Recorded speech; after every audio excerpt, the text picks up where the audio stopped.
तुम्ही किती कमावता यापेक्षा तुम्ही किती वाचवता हे तुमचं भविष्य ठरवतं. अनेक लोक म्हणतात महिन्याच्या शेवटी काहीच उरत नाही, पण खरं कारण कमी पगार नसतं, तर रोजच्या छोट्या छोट्या चुका असतात. आज मी सांगणार आहे असे 20 सोपे नियम, जे जर तुम्ही मनापासून पाळले तर वर्षभरामध्ये चांगली बचत होऊ शकते. चला तर सुरुवात करूया. नियम 1. आधी स्वतःला पैसे द्या. महिन्याचा पगार आला की सगळ्यात आधी खर्च सुरू होतो.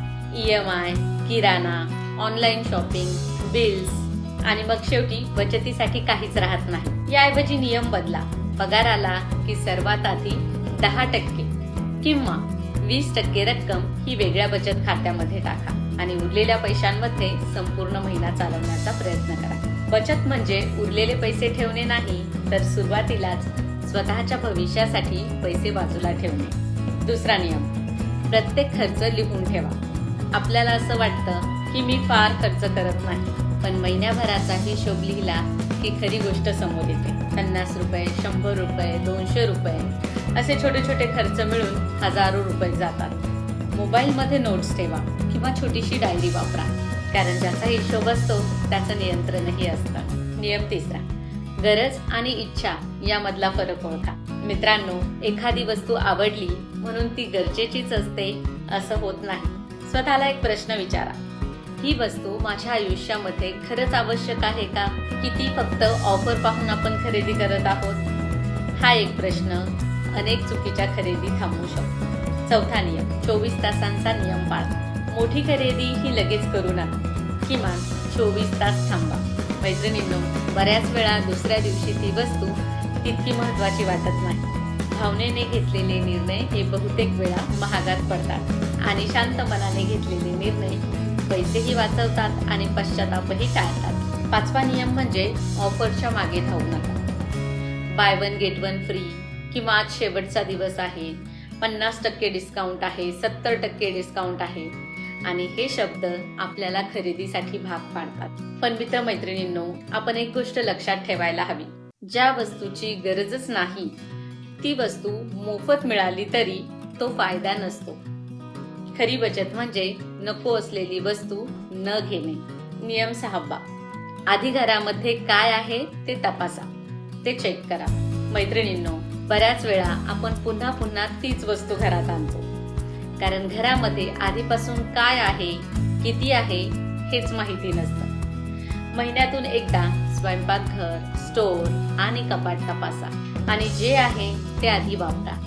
याच्यामुळे अन्न वाया जाणार नाही आणि अनावश्यक खरेदीही कमी होईल. 7वा नियम म्हणजे घरचं जेवण म्हणजे सर्वात मोठी बचत.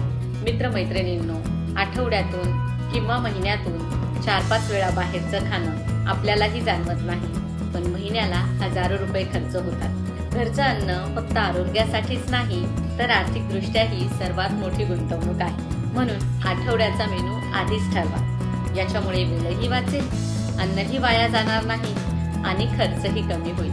मित्रांनो, हे झाले फक्त 7 नियम. आता पुढे मी असे नियम सांगणार आहे जे श्रीमंत लोक रोज पाळतात, पण सामान्य लोक अनेकदा दुर्लक्ष करतात. आता असे 7 नियम जे फक्त पैसे वाचवत नाहीत, तर तुमची आर्थिक विचार करण्याची पद्धतच बदलून टाकतात. चला तर पाहूया. 8वा नियम म्हणजे प्रत्येक महिन्याचं बजेट आधी ठरवा. बहुतेक लोक आधी खर्च करतात आणि नंतर विचार करतात की या महिन्यामध्ये इतके पैसे कुठे गेले. पण शहाणी माणसं आधी योजना करतात, आधी प्लॅनिंग करतात आणि मग खर्च करतात. महिन्याच्या सुरुवातीलाच तुम्ही ठरवा की किराणा किती लागणार आहे, भाजीपाला किती, मुलांचा खर्च किती, बचत किती आणि स्वतःसाठी किती. कारण ज्यांच्याकडे पैशाचा प्लॅन असतो त्याला महिन्याच्या शेवटी ताण येत नाही. लक्षात ठेवा, पैशांना दिशा दिली तरच ते तुमच्यासाठी काम करतात. 9वा नियम.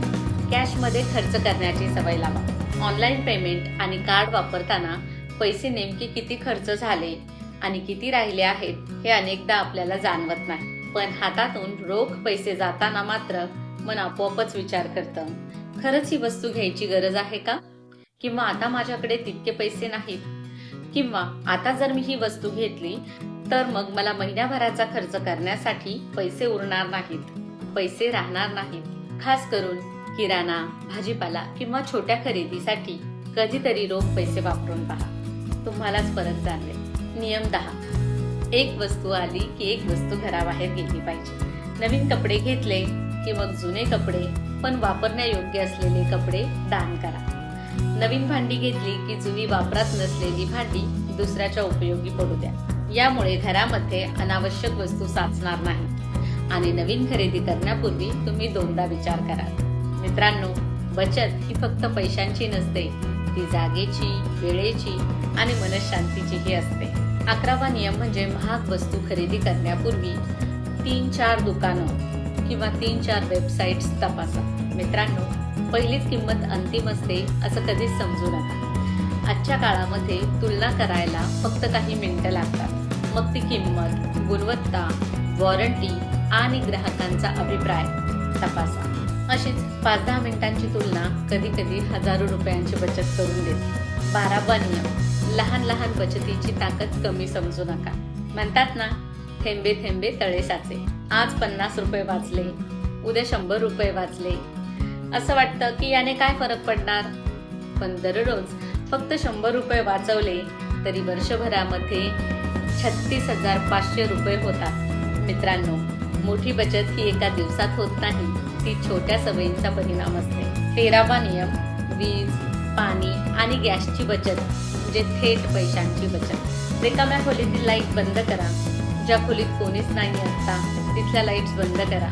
गरज नसताना पंखा, टीव्ही किंवा चार्जर चालू ठेवू नका. प्रेशर कुकरचा योग्य वापर करा. पाणी विनाकारण वाहू देऊ नका. आणि हे फक्त पर्यावरणासाठी नाही, तर प्रत्येक महिन्याचं बिल कमी करण्याचा सर्वात सोपा मार्ग आहे. 14वा नियम म्हणजे दिखाव्यासाठी कधीच खर्च करू नका. आज बरीच लोक स्वतःच्या गरजांसाठी नाही, तर इतरांना दाखवण्यासाठी खर्च करतात. महागडे कपडे, महागडे मोबाईल, मोठमोठे समारंभ, पण मनात आर्थिकता. लक्षात ठेवा, दिसणं श्रीमंतीचं लक्षण नसतं, तर आर्थिक सुरक्षितता हीच खरी श्रीमंती असते. जगाला प्रभावित करण्यापेक्षा स्वतःचं भविष्य सुरक्षित करणं हे जास्त महत्वाचं आहे. आता उरलेल्या शेवटच्या भागामध्ये आपण असे 6 नियम पाहणार आहोत, जे तुम्हाला फक्त बचतच नाही, तर आर्थिकदृष्ट्या अधिक शिस्तबद्ध आणि आत्मविश्वासू बनवते. 15वा नियम म्हणजे आपत्कालीन निधी म्हणजे इमर्जन्सी फंड तयार करा. मित्रांनो, मैत्रिणींनो, आयुष्यामध्ये संकट हे सांगून येत नाही. अचानक एखादा आजारपण, नोकरी जाणं, अचानक घरातील मोठा खर्च आणि अशा वेळी जर बचत नसेल तर माणूस हा कर्जाच्या जाळ्यात अडकतो. म्हणून प्रत्येक महिन्यामध्ये थोडी रक्कम बाजूला काढा. हळूहळू असा निधी तयार करा की कमीत कमी 3 ते 6 महिन्यांचा आवश्यक खर्च हा त्या निधीतून भागवता आला पाहिजे वेळप्रसंगी. आणि हा पैसा खर्चासाठी नाही, तर संकटात आधार देण्यासाठी असतो. 16वा नियम, उधारी आणि अनावश्यक कर्ज टाळा. मित्रांनो, आजची छोटी इच्छा पूर्ण करण्यासाठी उद्याचं आर्थिक स्वातंत्र्य गमावू नका. क्रेडिट कार्ड वापरणं चुकीचं नाही, पण त्याचं बिल वेळेवर न भरता व्याज भरत राहणं ही सर्वात मोठी चूक आहे. एक गोष्ट कायम लक्षात ठेवा, व्याज तुमच्यासाठी काम करत असेल तर ते संपत्ती आहे, पण तुम्ही जर व्याज भरत असाल तर ती आर्थिक साखळी आहे. 17वा नियम म्हणजे मुलांना पैशांची किंमत शिकवा. मुलांना प्रत्येक मागितलेली वस्तू लगेच देऊ नका. त्यांना बचत, संयम आणि योग्य खर्च यांचं महत्त्व समजावून सांगा. त्यांना पैसे साठवण्याची सवय लावा किंवा पैशांची बचत करण्याची सवय लावा. त्यासाठी त्यांना गल्ला तयार करून द्या आणि त्यामध्ये त्यांची सेव्हिंग करा. खिशातील पैशांमधून थोडी बचत करण्याची सवय लावा, कारण पैशांची योग्य सवय लहानपणी लागली तर मोठेपणी आर्थिक अडचणी कमी होतात. 18वा नियम म्हणजे उत्पन्न वाढवण्याचा विचार करा. मल्टिपल इन्कम सोर्सेस तयार करण्याचा प्रयत्न करा. फक्त एकाच उत्पन्नावर अवलंबून राहू नका, डिपेंड राहू नका. मित्रांनो, फक्त खर्च कमी करून श्रीमंत होता येत नाही. स्वतःमध्ये नवीन कौशल्य विकसित करा. घर बसल्या एखादा छोटासा व्यवसाय, ऑनलाईन एखादं काम किंवा छंदामधून उत्पन्न तयार करण्याचा प्रयत्न करा. कारण बचत तुम्हाला सुरक्षित ठेवते, पण अतिरिक्त उत्पन्न तुम्हाला पुढे घेऊन जाते. 19वा नियम, बचत आणि गुंतवणूक यातला फरक समजून घ्या. फक्त पैसे बँकेत ठेवणं म्हणजे पूर्ण आर्थिक नियोजन नाही.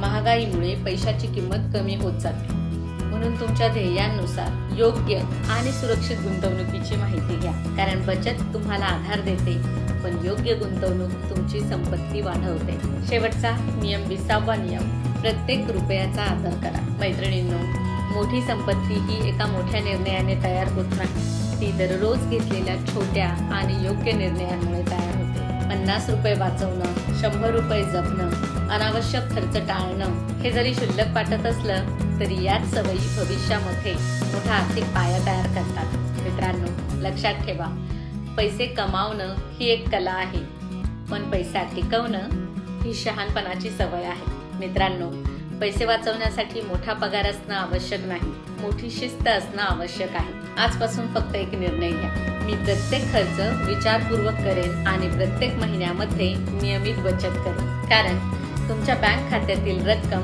ही फक्त तुमची आर्थिक स्थिती सांगत नाही, तर ती तुमच्या सवयी, शिस्त आणि भविष्यासाठीच्या तयारीची ही साक्ष देत असते. आजचा एक छोटासा बदल उद्याचं सुरक्षित, तणावरहित आणि आत्मविश्वासपूर्ण आयुष्य घडवू शकतो. जर हा व्हिडिओ तुम्हाला उपयुक्त वाटला असेल तर तो तुमच्या कुटुंबियांसोबत आणि मित्रांसोबत नक्की शेअर करा. आणि अशाच व्यावहारिक, प्रेरणादायी आणि आयुष्य बदलणाऱ्या विषयांसाठी ऑर्गनाइज विथ शीतल या आपल्या चॅनलला नक्की सबस्क्राईब करा. लक्षात ठेवा, बचत ही केवळ पैशांची नसते, ती तुमच्या उद्याच्या सुरक्षित आयुष्याची गुंतवणूक असते. भेटूयात पुढील नवीन व्हिडिओमध्ये. तोपर्यंत काळजी घ्या. धन्यवाद.